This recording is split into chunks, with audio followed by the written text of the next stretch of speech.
Vai lá o Gatito Fernandes para fazer a reposição da bola em jogo. O Gatito vai fazendo o correto, mais uma vez fazendo o tempo passar. Lançamento do Gatito agora lá pro comando de ataque. Tiquinho desviou de cabeça. É pro Hugo lá pela ponta canhota. Chegou o Hugo, tomou essa bola. Deu pro Dino Santos. Bateu. Tá dentro! Tá dentro! Muito obrigado, papai do céu. Júnior Santos é craque. E ele veste a camisa do Botafogo. Eu te amo. Eu te amo demais, Júnior Santos! Gol!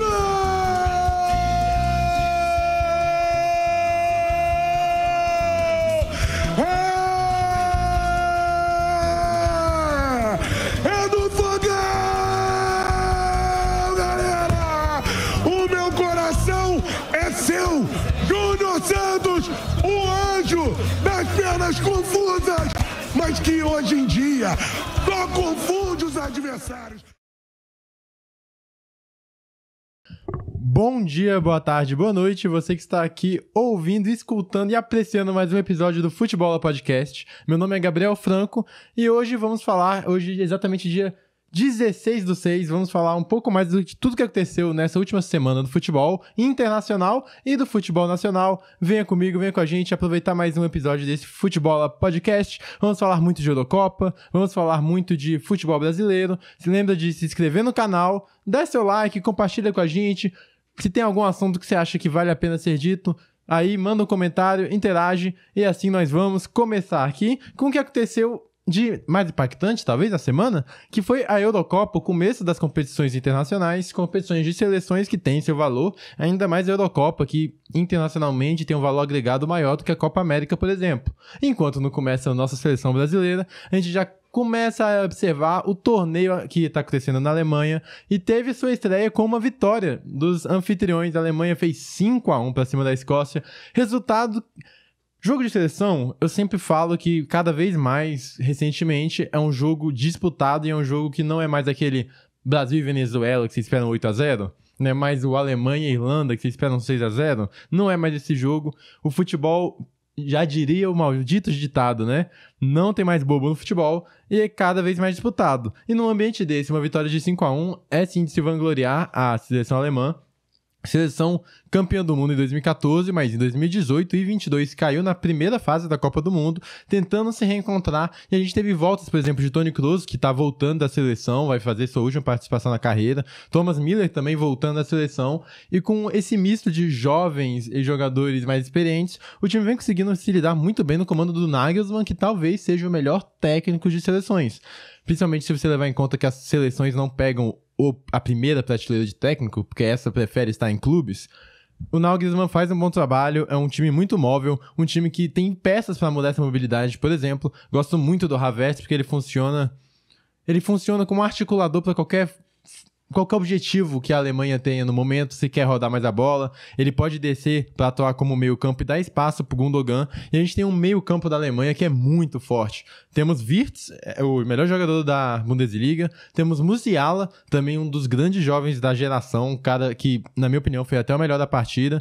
Temos o Havertz, que desce muito bem para fazer esse meio campo. Temos o Gundogan, que flutua no ataque, que é um ótimo jogador, ótimo articulador e ótimo cara para pisar na área, fazer também esse box-to-box. E temos o Toni Kroos, cara, é um meio campo espetacular. Kroos tentou 102 passes, acertou 101, uma partida de galo, vai encerrar no auge. Ótima partida da seleção alemã, que também tem o Füllkrug, que quando tá feio esquece, que é o que falam nas redes sociais sobre o nosso menino Füllkrug, e ele dá essa opção de um pivôzão, daquele 9 que a gente tá mais acostumado, o matador. É um time com qualidade do Kimmich no lado direito, com uma boa dupla de zaga, com o Neuer, que dispensa comentários, um Rudiger na zaga que tá sendo um dos melhores da temporada, e assim abriu metendo um 5-1, o resultado foi feito cedo, e quanto mais gols foram saindo, mais fluidez do time foi vindo, e deu a vitória pros alemães.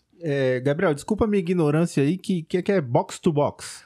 O volante box-to-box é o volante... O box a gente chama é a área, né? Então é um volante que vai de área a área. Ele ajuda na defesa, mas ele também pisa muito na área adversária a fazer o gol. Como fazia o Paulinho em 2012... o título do Corinthians, ele era a definição de um volante box-to-box, por exemplo. Ah, entendi. Valeu. E tivemos a nossa o destaque talvez foi a melhor atuação da Eurocopa até agora, a gente vai para a segunda melhor atuação, que foi a vitória da Espanha, que é a camisa que eu tô vestindo hoje, camisa da Espanha de 2011, tem até o patch de campeão do mundo da Copa de 2010, é uma Espanha que teve uma dificuldade na troca de geração, o que é normal. A gente viu isso até com a Alemanha, como eu falei, em 2018 e 2022 não fazendo uma boa Copa. A gente tá vendo com o Brasil, que fez em 2023 bem abaixo, uma troca de geração. E vimos com a Espanha, depois da saída de Busquets, de Xavi, Iniesta, aquele até Fernando Torres, Sérgio Ramos, que era uma geração consolidada, que trouxe tudo pra Espanha. Talvez uma das melhores seleções da história. Agora tá reformulada, tentando achar esses princípios, já começou um belo caminho com o Luiz Henrique, que na minha opinião é um ótimo técnico, sou muito fã do Luiz Henrique, mas o que faltava na última Copa, que era jogadores quebradores de linha, um cara que faz o diferente, porque a Espanha ter a posse de bola é o DNA espanhol, é a filosofia de jogo espanhola que vem muito do barcelonismo, que começou a aplicar isso e trouxe as melhores conquistas da seleção, tem esse DNA, e na última Copa, por exemplo, soube fazer isso muito bem, dominar o jogo, trocar passe, tem o entendimento da jogada, leitura, domínio da bola, fazia bem. Mas pecava no momento de ter um grande 9, um grande fazedor de gol, ter um cara que dê um último passe mais afiado, dê um cara que tem o drible para tirar linhas de defesas baixas, que é o que a gente tem nessa seleção. A gente tem um Pedri cada vez mais se aventurando no ataque, o que é bom, tem muita qualidade, é o mago, gosto muito do Pedri, sou suspeito pra falar dele, acho ele sensacional, ele tem o DNA do Barcelona e o DNA da seleção, e a gente tem nos dois lados duas joias também, Lamine Yamal, de 16 anos, o jogador mais novo a participar de uma partida da Eurocopa como titular, e também o mais novo a dar uma assistência, como foi pro segundo gol da Espanha. E do outro lado a gente tem também o irmão de Iñaki Williams, o Nico Williams, também jovem, também quebrador de linha, também o Barcelona tá até de olho nele, ele dribla muito bem, vai pra cima, quebra linhas, ajuda, e com esses dois lados quebrando linhas, e um time que tem um domínio da posse, é uma boa seleção, é pra ficar de olho, é um bom trabalho e é até uma seleção mais vertical e mais aguda do que era nos últimos anos. Croácia começou bem o jogo, fazendo o que fez contra o Brasil, por exemplo. A Croácia também quer ter o domínio da bola, mas quer tirar a velocidade. Enquanto a Espanha quer ter o domínio da bola, colocando velocidade no jogo, a Croácia quer diminuir o ritmo da partida e deixar ela lenta, até chegar o momento de fazer o gol e matar o jogo. Tava fazendo isso bem até o primeiro gol de Morata, que é o terceiro maior goleador da Eurocopa, ó, atrás apenas de Platini e Cristiano Ronaldo. Morata tão criticado, acho um bom jogador, acho um cara importante, fez o terceiro maior assistente, mas no momento do jogo foi Fabian Ruiz, que deu uma assistência, fez o gol, e também para finalizar, Carvajal, que vem vivendo uma temporada mágica pelo que ele fez no Real Madrid, temporada goleadora, no passe do Lamine Yamal, como eu já falei, foi o terceiro gol.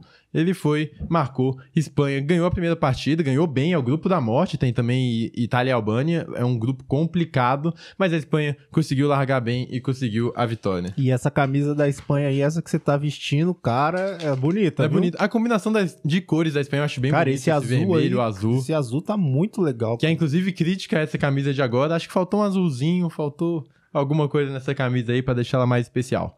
E para finalizar esse grupo, também tivemos Itália e Albânia. Itália, tudo que a gente tá falando aqui de reformulação de seleção, a gente também tá tendo com a Itália, que ficou de fora das últimas 2 Copas do Mundo, muito tempo sem a Itália participar de uma Copa, e conseguiu vencer, tá se reabilitando, tá melhorando. Tem um zagueiro italiano do Bolonha, muito novo, 23 anos, joga muita bola, olho nele, vai ser um cara assim, pra ficar de olho, e conseguiu vencer a seleção do Silvinho, lembra do Silvinho? Jogador, jogou no Barcelona, treinador do Corinthians, quem não lembra dele, o Silvinho, foi pra Albânia, vem fazendo um bom trabalho, classificou o time pra Eurocopa, que é uma conquista pra Albânia, e é um time organizado, é um time que, por exemplo, nesse jogo contra a Itália, fez o gol mais rápido da história da Eurocopa, foi com um pouco mais de 20 segundos, conseguiu... 23 segundos. 23 segundos, obrigado, diretor. Conseguiu largar na frente do placar, mas a Itália é mais time e foi trabalhando a bola. Gosto muito também do Chiesa, gosto muito de Barella. O Tonali, infelizmente, pelas questões de relação casa de apostas, não pôde estar na seleção. Não é espetacular, tá? A Itália não é espetacular, não acho que é uma das favoritas, como não era na última Eurocopa em que foi campeã. torneio de seleção, torneio é tiro curto, às vezes você não é a melhor seleção, mas você encaixa lá em 5, 7 jogos, faz boas atuações e acaba levando o título. A Itália conseguindo se organizar, gosto muito, melhorando, conseguiu a vitória pra cima da Albânia, é uma troca de geração, tem muito pra vir, mas esse grupo aí, Itália e Espanha saíram vencedoras do primeiro confronto. É a Itália do Jorginho, né? Itália, Jorginho. o brasileiro, Jorginho. Isso, o brasileiro. Nessa Euro são 3 brasileiros que são naturalizados. É né? o Jorginho, o Emerson, Jorginho, o Matheus Nunes. Matheus Nunes de Portugal. E o Pepe. O Pepe, é verdade, Pepe também de Portugal. E o Pepe sendo O mais velho. o mais velho, O mais 41 velho da anos, história. né? Isso aí. E também tivemos aqui, o próximo jogo foi Holanda e Polônia. Holanda, cara, impressionante, né? Como a gente tá vivendo realmente uma troca de gerações. Talvez as seleções consolidadas, como uma geração, a gente tenha a Inglaterra, Portugal e a França, e talvez por isso sejam as favoritas. A Holanda também numa troca, não tem nenhum grandíssimo jogador, assim, que... Tem o Van Dijk, na verdade, que é o grandíssimo zagueiro, mas não é um time de grandes estrelas. Temos o Xavi Simons, gosto muito dele. O Gakpo, que pela seleção joga muita bola, a gente já viu na Copa do Mundo o que ele fez naquela fase de grupos. Temos bons laterais, temos bons alas, temos Dumfries, temos Blind, e também temos aqui o Weghorst, que quem não lembra foi o autor daquele gol que levou pra penalidade contra a Argentina. Weghorst, que naquela falta jogada ensaiada do Van Gaal lá. Enfim, vitória em cima da Polônia. É um time... A Holanda não é nenhum time favorito. Pra mim tá atrás de Alemanha, atrás de Espanha, atrás das 6 favoritas que eu já citei antes.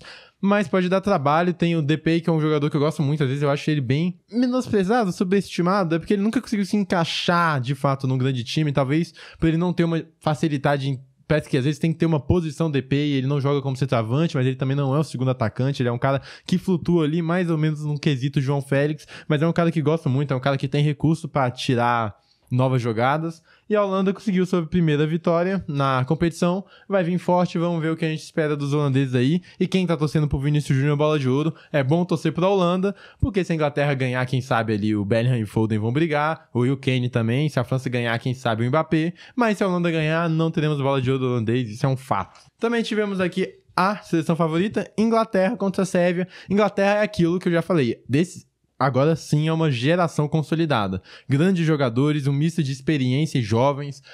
Ao redor do mundo, em toda posição, a gente tem um dos melhores do mundo. Talvez não, sei lá, no gol e talvez na defesa, mas assim, é um time muito forte. Mas é um time que o Southgate ainda não diz a que veio, ele ainda não conseguiu desengrenar esse time. Ele ainda não conseguiu colocar aquele óleo na engrenagem, aquele azeite, aquele... pra rolar o time e ir pra frente, ainda não conseguiu soltar o time, que parece sempre jogar com freio de mão puxado, não no quesito de tentar ser retranqueiro, mas no quesito de não conseguir desabrochar o próprio jogo. Contra a Inglaterra foi assim, Bellingham fez o gol, Bellingham aí, ó, olho nele, porque vai que faz uma Euro sensacional e puxa votos pra melhor do mundo.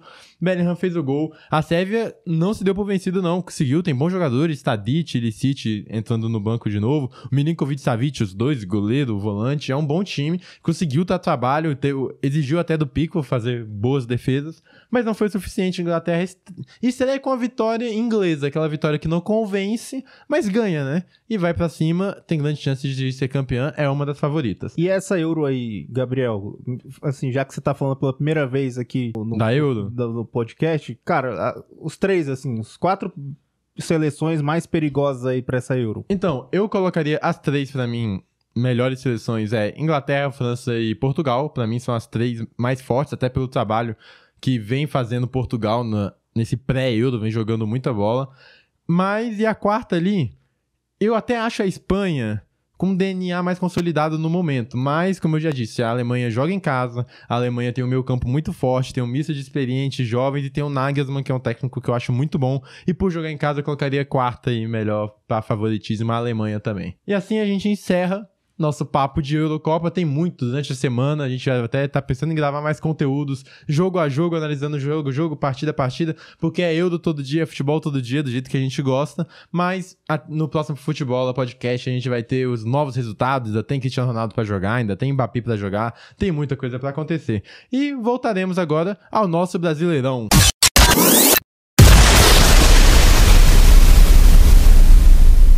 Tivemos a 9ª rodada do Brasileirão, tivemos novos confrontos, mudanças de líder, e vamos começar com um jogo que Decepcionou? Teve Vasco e Cruzeiro esse jogo? Teve jogo? Jogaram? Não, jogo teve. Mas gol, grandes lances... Ninguém jogou nada, né? Ninguém jogou nada. Um jogo que passou pela rodada. E falando em Vasco, a gente vai começar falando de outro carioca, agora um carioca tricolor, Fluminense, que é decepção ou é o que a gente já vem esperando? Todo episódio a gente fala a mesma coisa e o Fluminense toda partida nos mostra a mesma coisa. Aquele time que não envolve, aquele time que não tem as dificuldades, às vezes pela idade dos jogadores de questão de intensidade, tem as próprias dificuldades de tentar se organizar em um time em que o Cano, que é o maior fazedor de gols, não tem aquele 2023 sensacional que teve. E acumula mais uma derrota, tá chegando ali bem próximo à zona de rebaixamento. É claro que não vai, na minha opinião, não vai cair, não apresenta que vai cair ou que vai ir ladeira abaixo, mas apresenta um mau futebol que o Atlético Goianiense conseguiu aproveitar. O Atlético Goianiense que não é um time bobo, ele não é um time absurda, não é nenhuma grande surpresa no campeonato que vai chegar lá nas cabeças, mas ele é um time que sabe jogar seu jogo e sabe ver a fragilidade do adversário e explorar ela. Conseguiu, no último minuto, conseguiu o gol com o Luiz Fernando e teve toda a confusão. Felipe Melo, de novo, protagonizando mais um momento de confusão. Foi lá, empurrou, teve briga. Mas o Fluminense não tem que se preocupar em brigar, tem que se preocupar em jogar bola. Ainda não jogou e talvez a pontuação seja até demais pelo que vem apresentando nas últimas rodadas. Tem que melhorar o Flusão. E também tivemos aqui Vitória e Internacional. Primeira vitória do Vitória. Vitória do Vitória no Barradão. Conseguiu, no último lance, um pênalti marcado, conseguiu fazer com Wagner Leonardo e o Wesley descontou pro Inter. Foi um jogo que também a gente sempre releva a situação dos times gaúchos no campeonato, a situação pela paralisação, por não poderem treinar ali no próprio CT, mas uma vitória importantíssima que tira aquela ausência da vitória, do triunfo, de chegar e falar, meu Deus, ganhamos, e finalmente ganha em casa, porque o Vitória tem como principal arma o Barradão, não é um time com grandes estrelas, é um time que até demitiu o seu técnico, na minha opinião, precocemente, pelo 23 que fez, pelo Campeonato Baiano que fez, e demitiu também, não vi muito por quê, porque não vai contratar nenhum Guardiola, mas conseguiu sua primeira vitória, conseguiu tirar esse jejum gigante, conseguiu fazer o gol, e agora o Inter também é aquilo, né? Até quando a gente pode cobrar o Inter, até quando a gente pode cobrar o Grêmio, até quando a gente pode cobrar atuações de resultados, a gente não sabe como vai ser esse ano das duas equipes, é muito a se pensar, mas o que importa é que saiu o jejum do Vitória.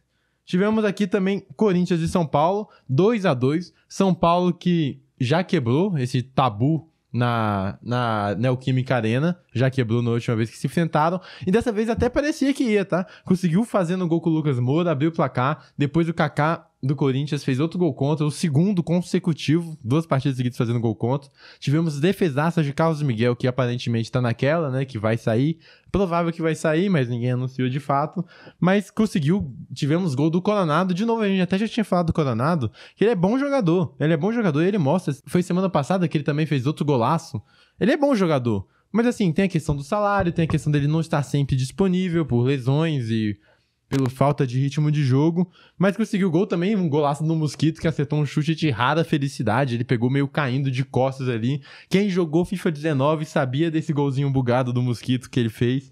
Gol, empate, é um empate que é aquilo, né? O clássico iguala os desiguais, o Corinthians não vem fazendo grandes atuações, não que o São Paulo seja um time imbatível, mas estava bem com o Zubeldia, ainda está bem, tá? O São Paulo ainda não perdeu no comando do Zubeldia, vem fazendo boas atuações e fez um jogo bom o São Paulo, porém não conseguiu sair do empate, que ficou nesse 2-2 e não mudou muito a realidade de nenhum dos dois times, mas talvez tenha evitado zoeiras em São Paulo. E aqui também temos outro empate, Atlético Paranaense e Flamengo, empate que sai com gosto de vitória pro torcedor do Flamengo e pro Flamengo mesmo, que agora, devido às lesões aqui, já vai somar 11 desfalques, é um time inteiro fora praticamente, o time titular quase.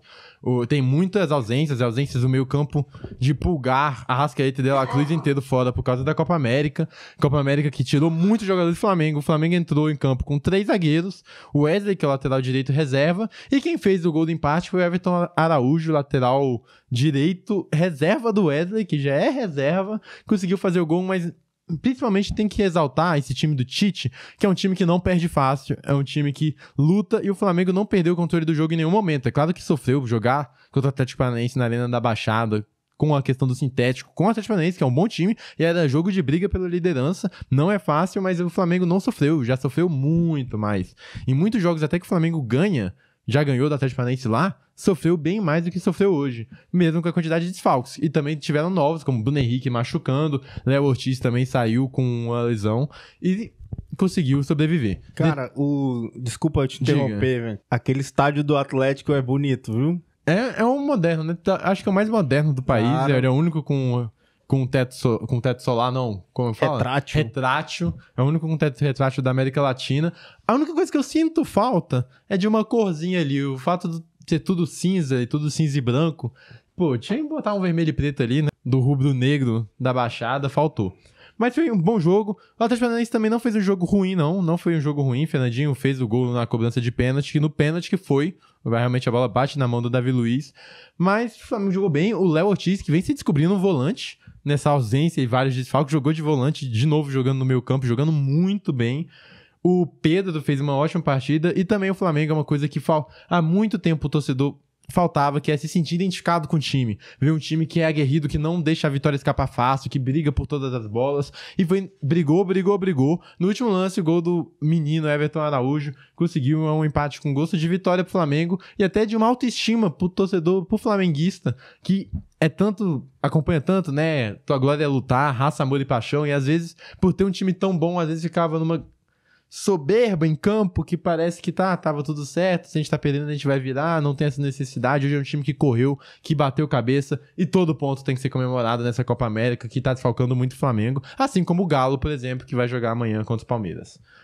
E também a grande surpresa da rodada, né? Cuiabá não só chegou e tirou... Era um dos times que a gente já acha, né? Que já vem falando aqui que talvez vai cair. Depois confirma o diretor se já teve vitória nesse Brasileirão, mas, se eu não me engano, foi a primeira vitória do Cuiabá. E não só uma vitória, um atropelo. Meteu 5-0 no Fortaleza. Fortaleza que teve, claro, expulsões. Teve um jogador a menos, mas assim, já estava 3-0 quando o jogo foi expulso.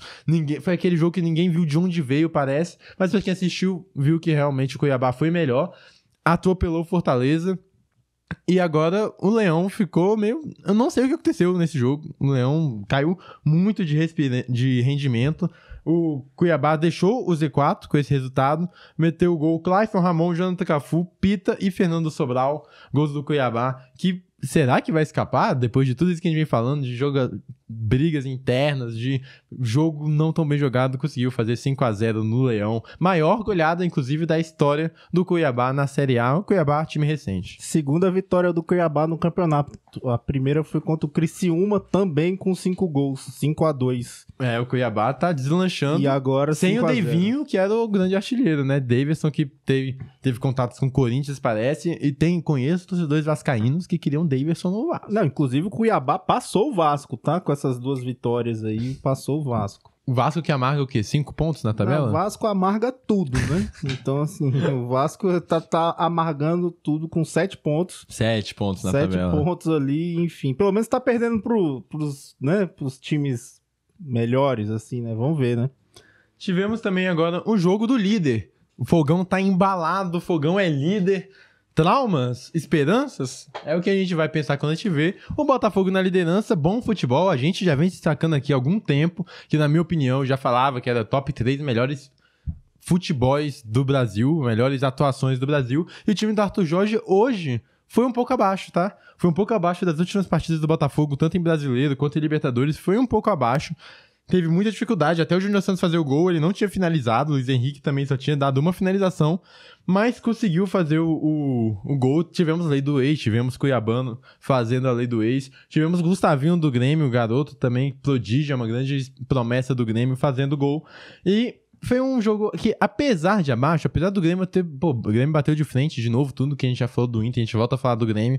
Bateu de frente, o Botafogo não fez a partida que ele vem acostumando a fazer, mas ele foi muito eficiente. O Júnior Santos, não, a eficiência dele foi lá na frente, lá atrás, ele também salvou uma bola em cima da linha, numa voadora. Depois o goleiro John também fez uma baita defesa, quando o jogo também estava 2-1. E é um time que vem se encontrando, mesmo na ausência de algumas peças que podem ajudar o time, que é o meio campo, que vai chegar novas contratações. Parece que o Alan tá vindo aí. O Eduardo, que se machucou, se eu não me engano, na Libertadores. Não, se machucou na Copa do Brasil. Tá voltando também, é um cara importante. O Romero, o irmão do Romero do Corinthians, tá tentando ainda se ambientar, não vem fazendo...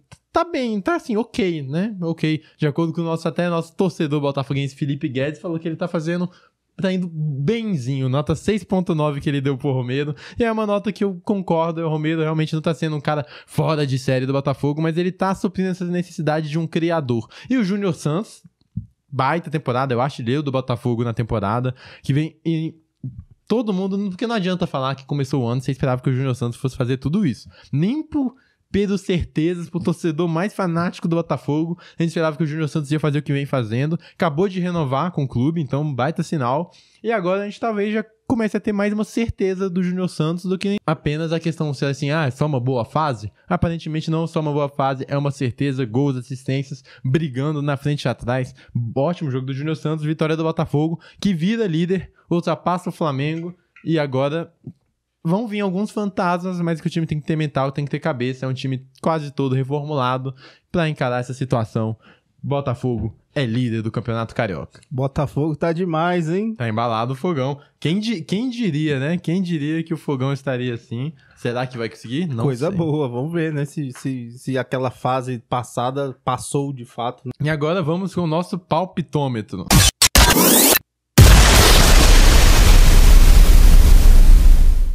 Vamos então aqui, Gabriel Franco, pro nosso palpitômetro da 10ª rodada. Rodada passada que você, né, fechou com louvor, né? Fechei com louvor. Ou seja, estatisticamente, a chance de eu errar aqui é alta, né? Mas se a gente erra, a gente procura acertar mais que errar e vamos ver se a gente consegue. Ó, se quer apostar, é por conta e risco, hein? Eu aqui só mando o palpitômetro da rodada. Qual é o palpitômetro? Botafogo e Atlético Paranaense. Jogo duro aqui, empate. Atlético Goianiense e Criciúma. Vai dar Goianiense. São Paulo e Cuiabá. São Paulo. Fortaleza e Grêmio, lá no Castelão. Empate. Juventude e Vasco da Gama. No Jaconi. Na névoa. Quarta, 20 horas. Cara, isso é o roteiro pra uma derrota do Vasco. Mas o Vasco é tão surpreendente que eu acho que é esse jogo que ele vai ganhar a vitória do Vasco. Internacional e Corinthians. Aqui vai dar Inter. Cruzeiro e Fluminense. Cruzeiro. Vitória e Atlético Mineiro. Galo. Flamengo e Bahia. Outro jogo muito difícil. O Flamengo tem muitos desfalques, mas tá se sobrevivendo, então acho que vai ser Flamengo.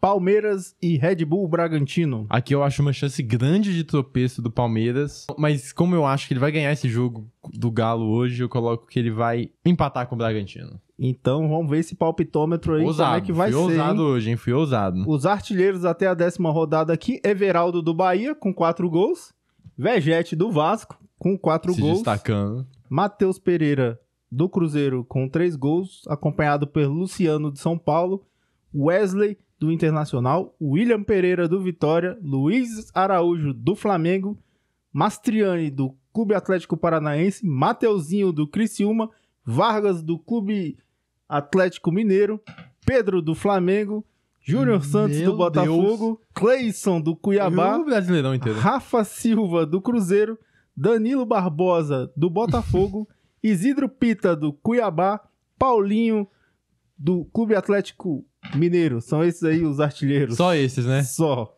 Perfeito. Agora... Não, pausa. Pausa não, mas... eu errei. Mas tá Não de tá boa. bom. Agora é o quê? Tá maluco, né? Tá maluco.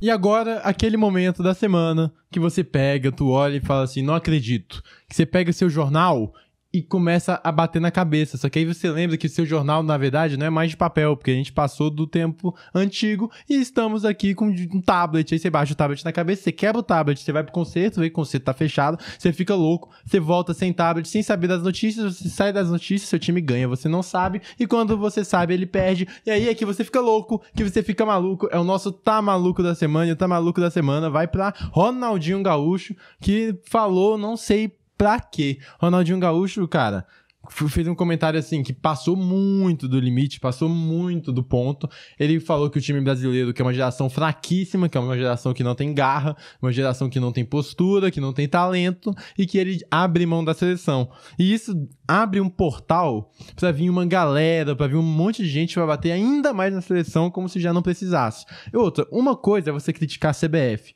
outra é você chegar e falar que jogadores não têm postura, jogadores que próprio idolatram o Ronaldinho, que é um ídolo. O Ronaldinho é um ícone da brasilidade no futebol, do samba, do joga bonito. E aí você falar isso é você jogar a sua própria nação contra a própria seleção.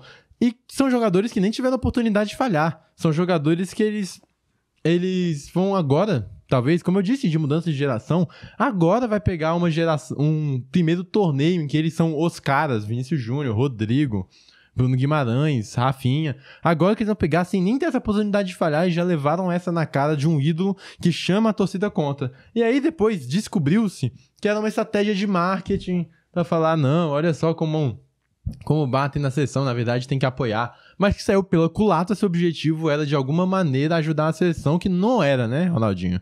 Aparentemente o Ronaldinho vendeu a sua opinião para atacar os jovens, que agora foi uma campanha de marketing que, aí, o Ronaldinho chegou com dinheiro, ok, mas agora tá todo mundo xingando os moleques, todo mundo xingando a seleção brasileira, jogou todo o país contra por causa de um marketing que, pô, Ronaldinho, ele não ligou, né? Não só não ligou, como ele já não liga para suas atitudes há muito tempo. A gente já vem um histórico que até o Ronaldinho Gaúcho falou de que os jogadores não têm garra e não tem que ser, e que eles não são focados, mas qual foi o foco que o Ronaldinho Gaúcho teve em sua carreira? Não é porque ele ganhou a Copa do Mundo que a opinião dele é lei. Inclusive, a gente tem muito essa questão do saudosismo quando a gente fala do futebol. O Ronaldinho Gaúcho, é claro que ele foi um grande jogador, claro que ele foi importantíssimo para a seleção brasileira, mas, cara, a gente teve outros jogadores. A gente teve, por exemplo, o Neymar Júnior. O Neymar tem números espetaculares. O Ronaldinho, ele tem 97 jogos pela seleção brasileira e 62 participações em gol. O Neymar tem 128 jogos e 138 participações de gol. É absurdo. O Ronaldinho, em Copas do Mundo, em 2022, por exemplo, ele fez 3 gols e 2 assistências. 5 participações. Foi a melhor Copa dele, foi a Copa que ele ganhou. E ele ganhou como coadjuvante, ele não foi protagonista. Dois jogadores aí que, de repente, era melhor ficar calado, né? Tanto o Ronaldinho quanto o Neymar, os dois fora de campo, era melhor manter um pouco, né? Pra se preservar. Foram 5 participações em gol na Copa de 2002. Foi uma boa Copa, mas ele não foi protagonista. Ronaldo, Rivaldo tiveram atuações muito melhores, não foi protagonista. Inclusive, a última participação em gol foi nas quartas de final, porque a semi ele estava suspenso e afinal ele não participa. Em 2006, que ele chega melhor do mundo pra Copa, tá? Não é pouca coisa não, ele chega melhor do mundo pra Copa de 2006.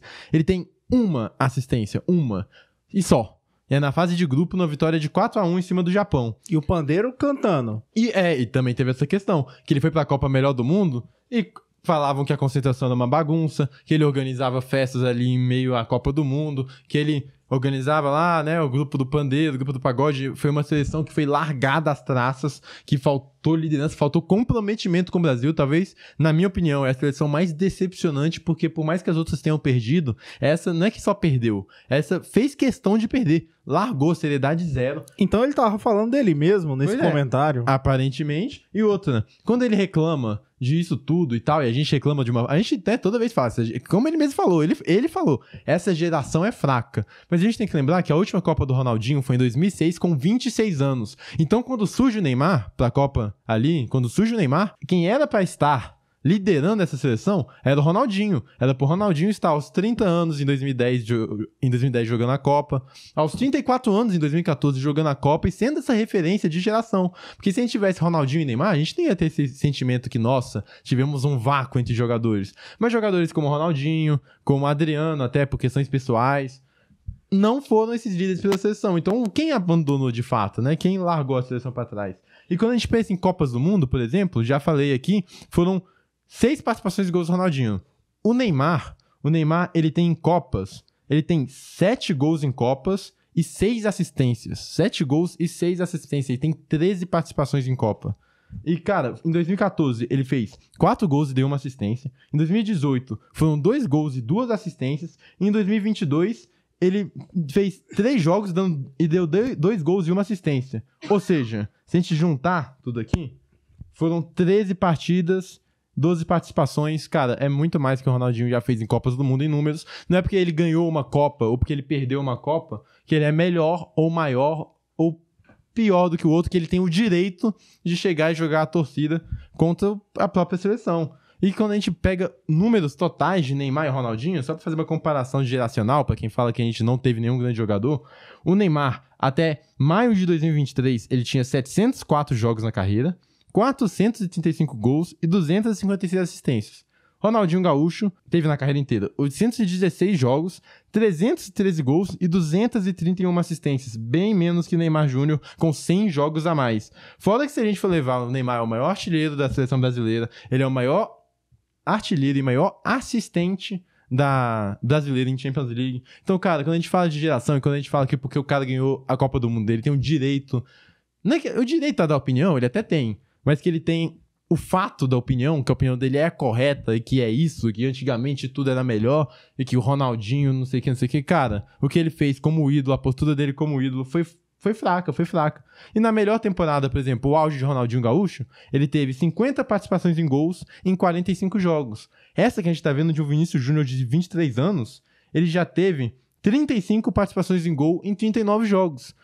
É claro que eu não tô comparando jogador com jogador, tá? É só uma questão de a gente entender que o Brasil não é esse lixo todo, não. A gente tem bons jogadores, a gente tem uma geração por aí. E ele falar aquilo por campanha publicitária ou não, eu não sei o que é pior. Piora a situação, eu não sei se é pior ele dar essa opinião e ser uma opinião dele, que é uma opinião, assim, que até vindo dele mesmo, do que ele foi como jogador e como profissionalismo, não sei se é pior ele dar essa opinião ou se ele dá essa opinião porque é uma campanha publicitária, ele quer atrair marketing que saiu pela culatra, se o objetivo era de algum modo fazer bem a seleção, que os próprios jogadores falaram que não fizeram. Rafinha falou que foi um baque gigante, porque são garotos, a seleção é nova, é uma nova geração.